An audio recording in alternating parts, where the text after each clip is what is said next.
আসসালামু আলাইকুম ওয়া রাহমাতুল্লাহি ওয়া বারাকাতুহু। আলহামদুলিল্লাহ ওয়াসসালাতু ওয়াসসালামু আলা রাসূলিল্লাহ ওয়া আলা আলিহি ওয়া সাহবিহি ওয়া মান ওয়ালাহু, আম্মা বা'দ। সম্মানিত দর্শক শ্রোতা, কাছের এবং দূরের দেশের ও প্রবাসের যে ও যারা আমাদেরকে দেখতে পাচ্ছেন, তাদের জ্ঞাতার্থে জানাতে চাই যে আমরা ইহয়া ও সুন্নাহ কর্তৃপক্ষ আপনাদের জন্য নিয়ে এসেছি ইহয়া ও সুন্নাহ অনলাইন টেলিভিশনের মাধ্যমে দারসুল হাদিস, আমাদের নির্ধারিত বই হাদিসে আরবাইন আন-নাবাওয়িয়া। আমাদের আজকের হাদিস নাম্বার 29, পর্ব নাম্বার 30। আজকে আমাদের হাদিস নাম্বার 29, পর্ব নাম্বার 30। আজকে আপনাদের সামনে আমরা গুরুত্বপূর্ণ একটি হাদিস পেশ করব ইনশাআল্লাহ। আজকের হাদিসটি বর্ণনা করেছেন প্রখ্যাত সাহাবী মুআজ বিন জাবাল রাদিয়াল্লাহু আনহু। মুআজ বিন জাবাল রাদিয়াল্লাহু আনহু রাসূল সাল্লাল্লাহু আলাইহি ওয়াসাল্লামের খুব কাছের সাহাবী ছিলেন এবং সাহাবাগণ রাদিয়াল্লাহু আনহুম আজমাইন সবাই সম্মানিত। তবে প্রথম সারির একজন ছিলেন মুআজ বিন জাবাল, যাকে আল্লাহ রাসূল সাল্লাল্লাহু আলাইহি ওয়াসাল্লাম ইয়ামানের যুদ্ধের জন্য পাঠিয়েছিলেন এবং ইয়ামানের গভর্নর হিসেবেও তাকে পাঠিয়েছিলেন, বিভিন্ন দায়িত্ব দিয়েছেন। এমনকি একটি গুরুত্বপূর্ণ হাদিস আল্লাহ ও বান্দার হক সম্পর্কে যেটি বর্ণিত হয়েছে, সেই হাদিসে বলা হচ্ছে যে মুআজ বিন জাবাল রাদিয়াল্লাহু আনহু সেই সৌভাগ্যবান সাহাবী যিনি রাসূল সাল্লাল্লাহু আলাইহি ওয়াসাল্লামের একই বাহনের পিছনে থাকার সৌভাগ্য অর্জন করেছিলেন। সেই মুআজ বিন জাবাল রাদিয়াল্লাহু আনহু থেকে আজকের এই হাদিসটি বর্ণিত হয়েছে। তিনি বলেন, কুলতু ইয়া রাসূলুল্লাহ সাল্লাল্লাহু আলাইহি ওয়াসাল্লাম, আমি বললাম যে হে আল্লাহ রাসূল সাল্লাল্লাহু আলাইহি ওয়াসাল্লাম, আখবিরনি বিআমালিন ইউদখিলুনি আল জান্নাহ ওয়া ইউবাইদুনি আনিন নার, যে হে আল্লাহ রাসূল সাল্লাল্লাহু আলাইহি ওয়াসাল্লাম, আপনি আমাকে এমন কিছু আমলের কথা বলে দিন যেই আমলগুলো করলে, যেই আমলগুলোর মাধ্যমে আমি জান্নাতে যেতে পারবো, এবং আমাকে এমন কিছু বলে দিন যার মাধ্যমে আমি জাহান্নাম থেকে বাঁচতে পারবো, জাহান্নাম থেকে দূরে থাকতে পারবো। সম্মানিত দর্শক শ্রোতা, একজন মুমিন ও মুসলিম ব্যক্তির সবচাইতে বড় টার্গেট হলো জান্নাত লাভ এবং জাহান্নাম থেকে নাজাত ও মুক্তি। এজন্যই রাসূল সাল্লাল্লাহু আলাইহি ওয়াসাল্লাম সালাতের শেষ বৈঠকে পড়তেন, আল্লাহুম্মা ইন্নী আউযু বিকা মিন আযাবি জাহান্নাম ওয়া আউযু বিকা মিন আযাবিল কবর। এই দোয়াগুলো তিনি পাঠ করতেন। আর আরও একটি হাদিস, যেখানে লম্বা ও দীর্ঘ হাদিসে বলা হয়েছে যে যখন কোনো ফেরেশতাদের দল এলমি মজলিস পেয়ে যায়, তখন এটাকে তারা ঘিরে নেন। আল্লাহ তাদেরকে জিজ্ঞাসা করেন যে আমার এই বান্দারা কি চাই আর কি থেকে বাঁচতে চাই। তখন ফেরেশতাগণ বলেন তারা জান্নাত চাই এবং জাহান্নাম থেকে বাঁচতে চাই। তখন মহান রব্বুল আলামিন বলেন, এরা কি জান্নাত ও জাহান্নাম দেখেছে? ফেরেশতাগণ বলেন যে না, তারা জান্নাত ও জাহান্নাম দেখেনি। আল্লাহ এরপরে প্রশ্ন করেন যে ওরা যদি জান্নাত ও জাহান্নাম দেখতো তাহলে তাদের কি অবস্থা হতো? তখন ফেরেশতাগণ বলেন যে জান্নাত পাওয়ার জন্য তাদের দুনিয়াবি নাওয়া খাওয়া সব কিছু ছেড়ে দিত, আর জাহান্নাম থেকে বাঁচার জন্য তাই করত। তখন মহান রব্বুল আলামিন তাদেরকে বলেন যে হে আমার ফেরেশতারা, তোমরা সাক্ষ্য থেকো আন্নী কাদ গাফারতু লাহুম, এই মজলিসের উপস্থিত ব্যক্তিদেরকে আমি মাফ করে দিলাম। সুবহানাল্লাহি ওয়া বিহামদিহি। তো সম্মানিত দর্শক শ্রোতা, হাদিসটি বলার উদ্দেশ্য হলো যে আমাদের মুমিন ও মুসলিমদের সবচেয়ে মূল একটা বড় টার্গেট হচ্ছে জান্নাত লাভ, জাহান্নাম থেকে নাজাত ও মুক্তি। যেই লোক দুনিয়াতে সব কিছু পেয়েছে, যেই লোক দুনিয়াতে সব কিছু পেয়েছে কিন্তু জান্নাত পায়নি, সেই লোকের এই দুনিয়ার জিন্দেগি দিয়ে কোনো লাভ নেই। এই দুনিয়াতে তার আশার থেকে না আসাই ভালো ছিল। আর যেই লোক এই দুনিয়াতে কিছুই পায়নি, হয়তো ভিক্ষা করে খেয়েছে, হয়তোবা তার বাসা এত জীর্ণ শীর্ণ যেটা দিয়ে পানি হলেই বৃষ্টি হলেই পানি গড়িয়ে পড়তো, এরপরও সে আল্লাহকে চিনেছে, 5 ওয়াক্ত নামাজ পড়েছে, আর পরকালে সে জান্নাতি হয়েছে। এই লোকটা দুনিয়াতে যতই কষ্ট পাক না কেন, পরকালে সেই ধন্য, তার জীবনই ধন্য। আল্লাহর মহান রব্বুল আলামিন রাসূল সাল্লাল্লাহু আলাইহি ওয়াসাল্লাম বলেছেন, কিয়ামতের দিন এই দুনিয়ার সবচাইতে সুখী লোকটিকে জাহান্নামে একবার চুবিয়ে দেওয়া হবে এবং তাকে বলা হবে দুনিয়াতে কোনো সুখ পেয়েছিলে, মুহূর্তের মধ্যে দুনিয়ার সব সুখের কথা সে ভুলে যাবে। আর অনুরূপ দুনিয়াতে যে সবচাইতে কষ্টে ছিল, এই লোকটিকে জান্নাতে একবার চুবিয়ে দেওয়া হবে, তারপর বের করে বলা হবে দুনিয়াতে কোনো কষ্ট পেয়েছিলে, মুহূর্তের মধ্যে তার দুনিয়ার যাবতীয় কষ্টকে সে ভুলে যাবে। অতএব সম্মানিত দর্শক শ্রোতা, সম্মানিত দিনী ভাই, ভাই ও বোনেরা, আমাদের সকলের টার্গেট হতে হবে জান্নাত লাভ এবং জাহান্নাম থেকে নাজাত ও মুক্তি। এবং এই জন্যই আমাদেরকে সৃষ্টি করা হয়েছে। মহান রব্বুল আলামিন বলছেন, ওয়ামা খালাকতুল জিন্না ওয়াল ইনসা ইল্লা লিয়াবুদুন, আমি জিন ইনসানকে কেবলমাত্র আমার ইবাদতের জন্য সৃষ্টি করেছি। অন্যত্রে মহান রব্বুল আলামিন বলছেন, প্রত্যেক জাতির কাছে আমি একজন করে রাসূল প্রেরণ করেছি এজন্য যে আনি ইবুদুল্লাহ ওয়াজতানিবুত তাগুত, তোমরা এক আল্লাহর ইবাদত করবে এবং তাগুতের পূজা থেকে তোমরা, আল্লাহ ছাড়া যাদের ইবাদত করা হয় সেই ইবাদতগুলো থেকে তোমরা বেঁচে থাকবে। সম্মানিত দর্শক শ্রোতা, এই আয়াতের অনুকূলে আমি আজকে বলতে চাই যে বর্তমান সময়ে আমাদের দেশে মাজারগুলো ভাঙ্গা হচ্ছে। যারা ভাঙছে, যে কোনোভাবে ভাঙছে, আমি তাদেরকে সাধুবাদ জানাই, মোবারকবাদ জানাই, তাদেরকে স্বাগত জানাই। এবং আমি বর্তমান সরকারের কাছেও এটা আবেদন রাখতে চাই যে আপনারা যেহেতু ধর্মে মুসলিম, অতএব এই মাজারগুলো হলো ইসলামের সাথে সাংঘর্ষিক এবং এইগুলোতে যাবতীয় অন্যায় হয়। এখানে গাঁজা সেবন করা হয়, এখানে নারীদের ব্যবসা হয়, এখানে সবচাইতে বড় পাপ হয় আল্লাহর সাথে শিরিক করা হয়, নাউজুবিল্লাহি মিন যালিক। অতএব রাসূল সাল্লাল্লাহু আলাইহি সাল্লাম যেমনটি আলী রাদিয়াল্লাহু আনহুকে পাঠিয়েছিলেন এবং আলী রাদিয়াল্লাহু আনহু পাঠিয়েছিলেন আবুল হাইয়াজ আল আসাদি রাদিয়াল্লাহু আনহুকে এই আদেশ দিয়ে যে যত মূর্তি পাবে সেগুলো ভেঙে ফেলবে আর যত উঁচু কবর পাবে মাটির সাথে মিশিয়ে দিবে।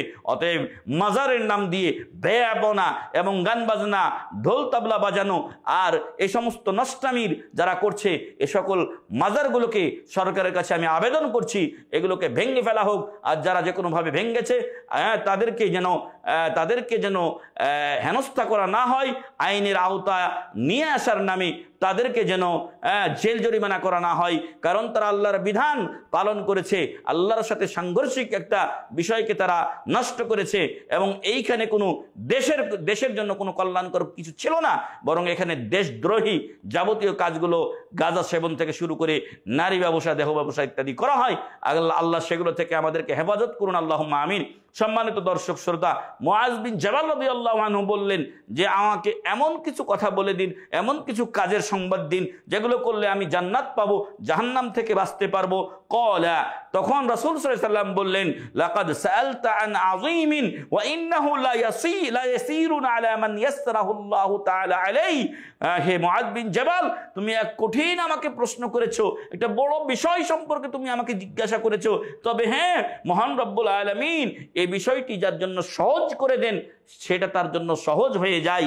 মহান রব্বুল আলামিনের রাসূল মুহাম্মদ সাল্লাল্লাহু আলাইহি ওয়াসাল্লাম বলছেন, জান্নাতে যাওয়ার জন্য, জাহান্নাম থেকে বাঁচার জন্য তোমার করণীয় হলো তা'বুদুল্লাহ লা তুশরিকু বিহি শাইআ, তুমি এক আল্লাহর ইবাদত করবে এবং তুমি আল্লাহর সাথে কাউকে শরীক করবে না। আল্লাহর তাওহীদ বাস্তবায়ন এই পৃথিবীর শ্রেষ্ঠ কাজ, সবচাইতে ন্যায় ও ইনসাফপূর্ণ কাজ। আর আল্লাহর সাথে শিরিক করা এটা হলো সবচাইতে বড় অন্যায়, বড় জুলুম। অতএব রাসূল সাল্লাল্লাহু আলাইহি ওয়াসাল্লাম প্রথম কথা বললেন, তা'বুদুল্লাহ লা তুশরিকু বিহি শাইআ, তুমি এক আল্লাহর ইবাদত করবে এবং আল্লাহর সাথে কাউকে শরীক অংশীদার সাব্যস্ত করবে না। ওয়া তুকিমুস সালাতা ওয়া তুতিয়াজ যাকাত, তুমি 5 ওয়াক্ত সালাত কায়েম করবে। আমাদের অনেক ভাইরা বলে থাকে যে রাষ্ট্রীয়ভাবে যদি সালাতকে বাস্তবায়ন করা না যায় তাহলে সালাত কায়েম হলো না। আসলে এ কথা ঠিক নয়, বরং সালাত কায়েম একজন মানুষের দ্বারাও সম্ভব যদি উক্ত ব্যক্তি সে সঠিক টাইমে জামাতের সহিত সঠিক নিয়মে সালাত আদায় করে, তাহলে সে ব্যক্তি সালাত কায়েমকারী বলে গণ্য হবে। তাহলে 2 নাম্বার নাজাতের জন্য যে কাজটি আমাদের করতে হবে সেটা হলো সালাত কায়েম করতে হবে। তো 1 নাম্বার কাজ ছিল, বরং এটি 3 নাম্বার। 1 নাম্বার কাজ ছিল আল্লাহর ইবাদত করা, 2 নাম্বার আল্লাহর সাথে কাউকে শরীক না করা, 3 নাম্বার ওয়া তুকিমাস সালাহ, তুমি সালাত কায়েম করবে, ওয়া তুতিয়াজ যাকাত, তুমি যাকাত প্রদান করবে। যদি আপনার সম্পদ নিসাব পরিমাণ নির্ধারিত কোটায় পৌঁছে, যেই সম্পদ আপনার আছে এবং ইসলামে এগুলোর পরিমাণ নির্ধারণ করা আছে যে কতটুকু সম্পদ হলে আপনাকে যাকাত দিতে হবে। বর্তমান সময়ে আনুমানিক 70,000 টাকা আপনার কাছে 1 বছর যদি ব্যাংকে বা আপনার কাছে অলস অবস্থান করে, এটার প্রয়োজন আপনার হয়নি, তাহলে এক বছরের পরে আপনার সমুদায় অর্থের শতকরা 2.5% হারে আপনাকে যাকাত দিতে হবে। তাহলে এটা হলো 4 নাম্বার, ওয়াতুতিয়াজ যাকাত ওয়া তাসুমা রমাদান। আর 5 নাম্বার হচ্ছে তুমি রমজান মাসে রোজা রাখবে, ওয়া তাহুজ্জাল বাইতা। 6 নাম্বার হচ্ছে, আমরা 6 নাম্বার এই জন্য বলছি যে মধ্যখানে শিরিক না করাটাকে আমরা প্রবেশ করেছি, যেটা এখানে হাদিসে উল্লেখ হয়েছে। 6 নাম্বার হচ্ছে ওয়া ফাহুজ্জাল বাইত, যদি তোমার সামর্থ্য থাকে কাবা ঘরে যাতায়াতের, তাহলে তুমি কাবা ঘরে গিয়ে আল্লাহর ঘরের হজ পালন করবে।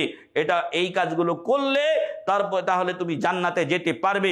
সুম্মা ক্বালা, তারপর বললেন, আলা আদুল্লুকা আলা আবওয়াবিল খায়র, হে মুআজ, আমি কি তোমাকে কল্যাণের দরজা সম্পর্কে সংবাদ দেব না?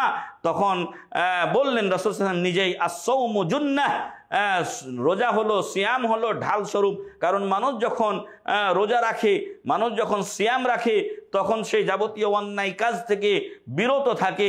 বরং বলা হয়েছে, রোজাদার ব্যক্তির সাথে কেউ যদি ঝগড়া করতে আসে তাহলে যেন বলে, ইন্নী ইমরুন সাইমুন, আমি রোজাদার, তোমার সাথে ঝগড়া করব না।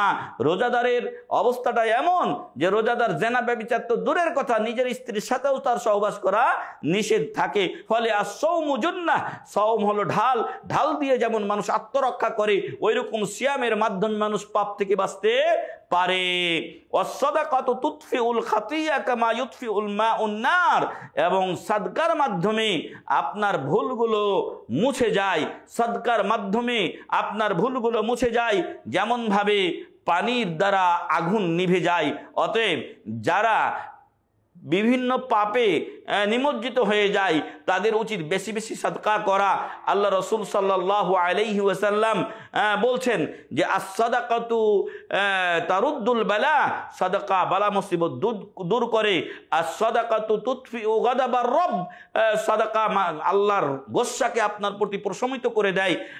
as-সাদাকাতু সির তাদফাউ মাসারি আস-সু, এই আপনার গোপন দান সাদকা আপনার খারাপ মৃত্যুকে প্রতিহত করে আল্লাহর রহমতে। অতএব বেশি বেশি সাদকা আমাদেরকে করতে হবে, যে সাদকাগুলো সাহাবা ইকরাম রাদিয়াল্লাহু আনহুম আজমাইন করেছেন এবং সেগুলো আমাদের জন্য উজ্জ্বল দৃষ্টান্ত হয়ে আছে।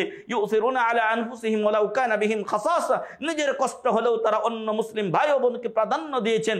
আর আজকে আমরা আমাদের কাছে টাকা রেখে দিয়ে আমাদের মুসলিম ভাই ও বোনেরা না খেতে পেলেও, চিকিৎসায় মরে গেলেও আমরা আমাদের টাকাগুলো বের করি না।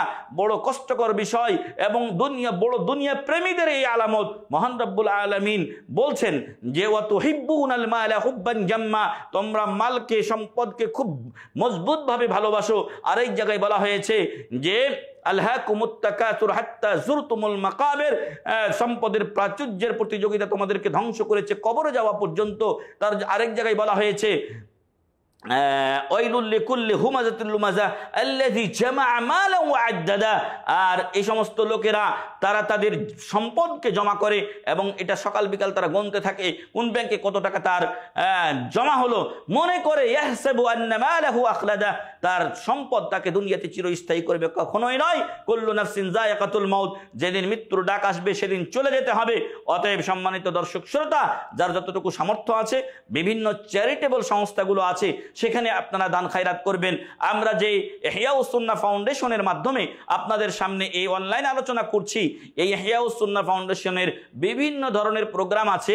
এর মাধ্যমে 4টি মাদ্রাসা পরিচালিত হয়, যেখানে অসংখ্য গরিব এবং এতিম বাচ্চারা লেখাপড়া করে। আপনারা এখানে আপনাদের দান সাদকা দিতে পারেন। এর সাথে আমাদের এই অনলাইন প্রোগ্রামগুলো আছে, এখানে কিছু খরচ হয়। এবং একটা দাওয়াতি ইহইয়াউস সুন্নাহ ফাউন্ডেশন, এটা একটা দাওয়াতি সংগঠন। অতএব এই দাওয়াতি প্ল্যান প্রোগ্রামে আপনারা সহযোগিতা করতে পারেন। আপনাদেরকে আমরা সেই আহ্বান জানাচ্ছি। আল্লাহ রাসূল সাল্লাল্লাহু আলাইহি ওয়াসাল্লাম তারপর বললেন ওয়া সালাতুর রাজুলি ফি জাওফিল লাইল, এবং রাত্রে যখন মানুষ ঘুমিয়ে থাকে তখন আপনি যদি কিছু তাহাজ্জুদের নামাজ পড়েন একাকী উঠে, তখন এই আপনার নামাজ আপনার রবের যে রাগ আপনার প্রতি প্রশমিত করে দেয় এবং সাথে সাথে আপনার গুনাহগুলিকে মোচন করে দেয়।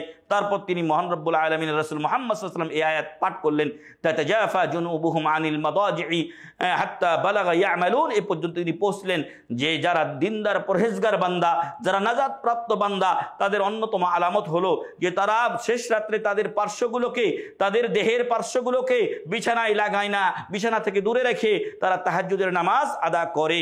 আল্লাহ রাসূল সাল্লাল্লাহু আলাইহি ওয়াসাল্লাম একটি হাদিসে বলেছেন যে আইয়ুহান নাস, মদিনায় গিয়ে প্রথম তার এই ভাষণ ছিল, হে লোক সকল, আফসুস সালাম, তোমরা পরস্পর সালাম বিনিময় করো, আতইমুত তাআম, গরিব মিসকিনকে খাবার দাও, সিলুল আরহাম, আত্মীয়তার বন্ধন রক্ষা করো, ওয়াসাল্লু বিল্লাইলি ওয়ান নাসু নিয়াম, মানুষ যখন রাত্রে ঘুমিয়ে থাকে তখন তোমরা কিছু নামাজ পড়ো, তাদখুলুল জান্নাতা বিসালাম, নিরাপদে জান্নাতে প্রবেশ করবে, সুবহানাল্লাহি ওয়া বিহামদি। সেখানে কিন্তু এই সালাতের কথা বলা হয়েছে। আল্লাহ রাসূল সাল্লাল্লাহু আলাইহি ওয়াসাল্লাম বলছেন আফজালুস সালাতে বাদাল ফরিজাতে সালাতুল লাইল, আপনার ফরজ নামাজের পরে সবচাইতে উত্তম নামাজ হচ্ছে, উত্তম সালাত হচ্ছে রাতের নামাজ। কারণ তখন আপনাকে আল্লাহ ছাড়া কেউ দেখেন না, তখন আপনার ইখলাস বেশি থাকে, তখন আপনি একনিষ্ঠভাবে এই আপনার আরামকে ত্যাগ করে আল্লাহর সান্নিধ্যে আপনি দাঁড়িয়ে যান। অতএব এই রাত্রিকালীন কিছু সালাত আমাদের পড়া উচিত। আল্লাহ আমাদেরকে তৌফিক দান করুন, আল্লাহুম্মা আমিন। সুম্মা ক্বালা, তারপর তিনি বললেন, আলা উখবিরুকা বিরাসিল আমরি ওয়া আমুদিহি ওয়া দারওয়াতি সানামি, আমি কি তোমাকে সবকিছুর মাথা, মূল এবং তার খুঁটি, স্তম্ভ এবং তার চূড়া, সর্বোচ্চ চূড়া সম্পর্কে আমি তোমাকে বলবো না? কুলতু বালা ইয়া রাসূলুল্লাহ সাল্লাল্লাহু আলাইহি ওয়াসাল্লাম, মুআয রাদিয়াল্লাহু আনহু বলছেন যে হ্যাঁ, অবশ্যই আপনি আমাকে ইসলাম সবকিছুর মূল এবং তার খুঁটি, তার সর্বোচ্চ চূড়া সম্পর্কে বলুন। ক্বালা রাসুল আমরি আল ইসলাম, রাসূল সাল্লাল্লাহু আলাইহি ওয়াসাল্লাম বললেন সবকিছুর মূল হলো আল ইসলাম। যদি ইসলাম না থাকে তাহলে কোনো ফায়দা নেই।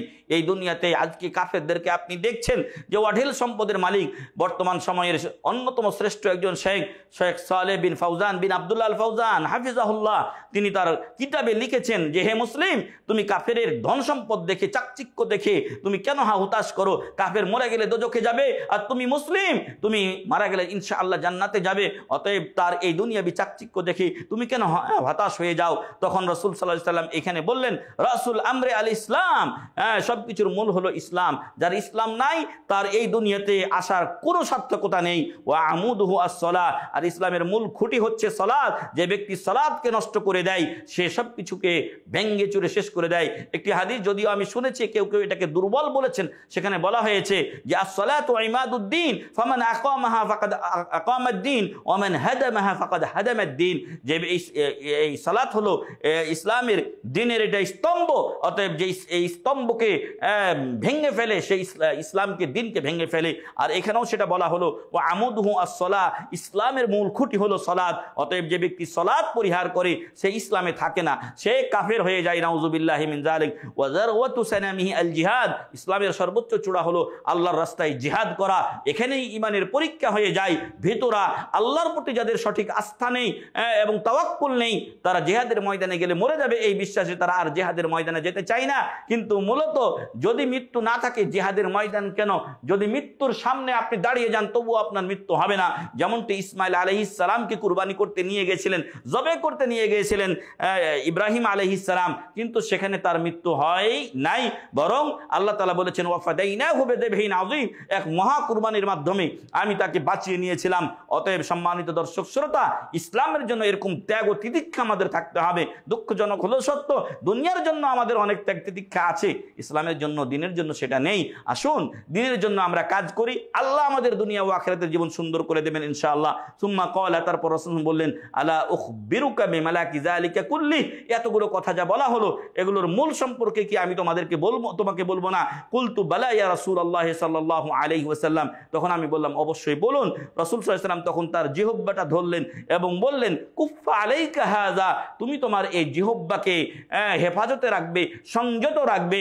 সম্মানিত দর্শক শ্রোতা, অপর হাদিসে রাসূল সাল্লাল্লাহু আলাইহি সাল্লাম বলছেন যে দুটি বিষয় মানুষকে সবচেয়ে দোজখে নিয়ে যাবে তার একটি হলো জিহ্বা আর একটি হলো লজ্জাস্থান। আল্লাহ রাসূল সাল্লাল্লাহু আলাইহি ওয়াসাল্লাম এই জন্য বলছেন যে ব্যক্তি তার জিহ্বা এবং লজ্জাস্থানের হেফাজতের জিম্মা হয়ে যাবে আমার কাছে, আমি তার জন্য জান্নাতের জিম্মা হয়ে যাব। সুবহানাল্লাহি ওয়া বিহামদি। অতএব আসুন আমরা আমাদের রসনাকে, জিহ্বাকে হেফাজত করি। রাসূল সাল্লাল্লাহু আলাইহি ওয়াসাল্লাম বলছেন মান কানা ইউমিনু বিল্লাহি ওয়াল ইয়াউমিল আখির ফালিয়াকুল খায়রান আও লিয়াসমুত, তোমাদের মধ্যে যে আল্লাহ পরকালে বিশ্বাসী হয় যেন সে ভালো কথা বলে, নতুবা যেন সে চুপ থাকে, কারণ চুপ থাকাই কল্যাণকর। আরবি একটা প্রবাদ বলা হয়, মান সাকাতা নাজা, যে চুপ থাকলো সে নাজাত পেয়ে গেল। অতএব সম্মানিত উপস্থিতি, সম্মানিত দর্শক শ্রোতা, আমাদেরকে অবশ্যই জিহ্বা এবং লজ্জাস্থানের হেফাজত করতে হবে। তখন মুআয বিন জাবাল রাদিয়াল্লাহু আনহু বললেন যে, ইয়া নবী আল্লাহ, হে আল্লাহর নবী সাল্লাল্লাহু আলাইহি ওয়াসাল্লাম, ওয়া ইন্না লা মুআখাযুনা বিমা নাতাকাল্লামু বিহি, যে আমরা যে কথাগুলো বলি এগুলোর জন্য কি আমাদেরকে পাকড়াও করা হবে? সম্মানিত দর্শক শ্রোতা, বড় পরিতাপের বিষয়, আজকে আমরা আলেম এবং ইঞ্জিনিয়ার, ডাক্তার থেকে কৃষক, সাধারণ মানুষ, ধনী গরিব, সবাই আমরা এই মানে বিপদের মধ্যে নিজেদেরকে নিমজ্জিত করে ফেলেছি অলরেডি। আমরা সদা সর্বদা একজন আরেকজনের গীবত, পরনিন্দা এবং অন্যজনকে গালি দেওয়া ইত্যাদি এসব কাজগুলো আমাদের মধ্যে প্রচুর পরিমাণে রয়েছে। এখানে জাতপাত এগুলোর কোনো পার্থক্য নেই, সবাই আমরা এগুলোতে যেন নিমজ্জিত হয়ে গেছি। শয়তান এগুলোর দ্বারা আমাদেরকে অস্বস্থায় ফেলে দিয়েছে। তাই আসুন, যে এই যে জিহ্বা সম্পর্কে মুআয রাদিয়াল্লাহু আনহু বললেন যে, ওয়া ইন্না লা মুআখাযুনা বিমা নাতাকাল্লামু বিহি, হে আল্লাহ রাসূল সাল্লাল্লাহু আলাইহি সাল্লাম, জিহ্বা দিয়ে যে কথাগুলো বলছি, মুখ দিয়ে যে কথাগুলো বলছি, এজন্য কি আমাদেরকে পাকড়াও করা হবে? ফাকালা সাকিলাতকা উম্মুকা, তোমার মা তোমাকে হারিয়ে ফেলুক, তোমার মা তোমাকে নাপাক, এইভাবে রাসূল সাল্লাল্লাহু আলাইহি সাল্লাম বললেন। তারপর বললেন, ওয়া হাল ইয়াকুব্বুন নাসু ফিন নারি আলা ওয়ুজুহিহিম আও ক্বালা আলা মানাখিরিহিম ইল্লা হাসাইদু আলসিনাতিহিম, আর মানুষকে তার মুখের উপরে ভর করে অথবা নাকের ডগার উপরে ভর করে জাহান্নামে নিক্ষেপ করার জন্য তাদের এই মুখের আমল ছাড়া, তাদের জিহ্বার আমল ছাড়া, জিহ্বার কর্মফল ছাড়া আর কোনো কিছু আছে কি? নাউযুবিল্লাহি মিন যালিক। অতএব এই জিহ্বা রসনাকে হেফাজত করতেই হবে, এছাড়া জান্নাতে যাওয়া বড় কঠিন হয়ে যাবে। সম্মানিত দর্শক শ্রোতা, এই হাদিসটি তিরমিজি শরীফের এবং তিনি এটাকে হাসান সহিহ বলে উল্লেখ করেছেন। অতএব আসুন, আজকে মুআয বিন জাবাল রাদিয়াল্লাহু আনহু যে গুরুত্বপূর্ণ হাদিসটা আমরা আপনাদের সামনে পেশ করলাম, মহান রব্বুল আলামিনের কাছে দোয়া করি তিনি আপনাদের আমাদের সবাইকে এই মুআয বিন জাবাল রাদিয়াল্লাহু আনহু যে রাসূলকে জিজ্ঞাসা করলেন সাল্লাল্লাহু আলাইহি সাল্লাম যে আমাকে জান্নাতে যাওয়ার, জাহান্নাম থেকে বাঁচার আমল বলে দিন, সেগুলো কিন্তু রাসূল সাল্লাল্লাহু আলাইহি সাল্লাম এই হাদিসে বলে দিয়েছেন। এই হাদিসটি হাদিস আরবাঈনের 29 নম্বর হাদিস, এবং আজকে আমাদের পড়ো নাম্বার আমরা পেশ করলাম 30। তো এই হাদিসটির উপরে যেন আল্লাহ আমাদেরকে আমল করার তৌফিক দান করেন, এর ভালো দিকগুলো যেন আমরা মানি আর মন্দ দিকগুলো যেন আমরা পরিহার করি, এর মাধ্যমে যেন আমরাও মুআয বিন জাবালের মতো জান্নাতে যাওয়ার চেষ্টা করি। আল্লাহ তাআলা আমাদের সবার সবার সকল গুনাহ খাতা মাফ করে দিন, আল্লাহুম্মা আমিন। আল্লাহ তাআলা আমাদেরকে এমন সকল আমল করার তৌফিক দান করুন যার মাধ্যমে আমরা জান্নাতে যেতে পারবো ইনশাআল্লাহ। আল্লাহ তাআলা আমাদেরকে ওই সকল আমল থেকে হেফাজত করুন যেগুলো জাহান্নামের পথ খুলে দেয়, ওই সকল আমল করার তৌফিক দান করুন যেগুলো জান্নাতের পথ আমাদের জন্য খুলে দেয়। মহান রব্বুল আলামিন আমাদের ইহলৌকিক পারলৌকিক জীবন মঙ্গলময় করুন, এবং আমাদের ইহইয়াউস সুন্নাহ অনলাইন টেলিভিশন ঐক্যের সাথে সুন্নাহর পথে অবিরাম পথ চলা নিয়ে, দৃঢ় প্রত্যয় নিয়ে এগিয়ে চলছে। আপনারা আমাদের সাথে থাকবেন ইনশাআল্লাহ, আমাদের ভিডিওগুলো শেয়ার করবেন। আমাদের বিভিন্ন ধরনের প্রোগ্রাম আছে ইহইয়াউস সুন্নাহ ফাউন্ডেশনের মাধ্যমে। আমরা নোয়াখালী এবং আমরা লক্ষ্মীপুরে ত্রাণ বিতরণ করে এসেছি, যেগুলো হয়তো আপনাদেরই দেওয়া আমানত, সেগুলো আমরা পৌঁছে দিয়েছি। এছাড়াও আরও বিভিন্ন ধরনের যে কার্যক্রম আমাদের রয়েছে সেগুলোকে আপনারা সাপোর্ট করবেন, এবং আমাদের ভুল ত্রুটি থাকলে আপনারা আমাদেরকে দিক নির্দেশনা দেবেন, আমরা সেভাবে মেনে চলার চেষ্টা করবো ইনশাআল্লাহ। আল্লাহ তাআলা আমাদের সবাইকে কবুল করুন, আমিন। সুবহানা রাব্বিকা রাব্বিল ইজ্জাতি আম্মা ইয়াসিফুন ওয়া সালামুন আলাল মুরসালিন ওয়ালহামদুলিল্লাহি রাব্বিল আলামিন। আসসালামু আলাইকুম ওয়া রাহমাতুল্লাহ।